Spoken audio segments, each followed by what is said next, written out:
So this is the JBL Boombox 4, and there are some important differences here. Now when it comes to speaker setup, the Boombox 4 now has dual front firing woofers, dual front firing tweeters, and dual passive radiators that shoot out the sides. Very similar to what the JBL Boombox 2 had, but what's new on the Boombox 4 is that it now has a rear firing passive radiator, giving the speaker a lot more bass than its predecessors. Now in general, when it comes to sound quality, the Boombox 4 is a violent sounding speaker. It gets very loud and it has a lot of bass for its size. It gets almost as loud as the Boombox 120, honestly.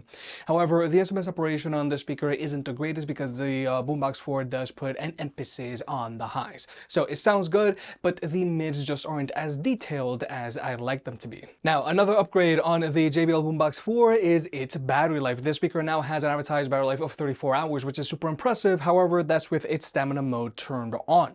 With stamina mode turned off, you're going to have an advertised battery life of 28 hours, and wheel-to-wheel use is still going to be good for around 10 hours of playback time when it's playing at 75% volume, which is super loud to begin with. Another upgrade is that the Boombox 4 now has its bass boost button like the Boombox whatever. However, I do prefer deep over punchy, and another upgrade is that the Boombox 4 now has a built-in light feature. However, this light feature I don't think it's worth using. However, what is a big upgrade on the Boombox 4 is that it now has a removable battery like the JBL Extreme 4 and JBL's Boomboxes, and the Boombox 4 is using the same battery that's found on the Boombox 520 and the Boombox 720. So if you want, you can mix and match batteries with those speakers. And to charge the speaker, it charges via a double barrel AC port, and it has a USB-C port which you can use to charge your own devices, and that's pretty much it. Unfortunately, you cannot use the Boombox 4 for karaoke. Another upgrade on the Boombox 4 is that it now has Auracast, so you can pair it up to other Auracast speakers, like let's say a Charge 6 or to the JBL Grip or to the Boombox 320 or 520.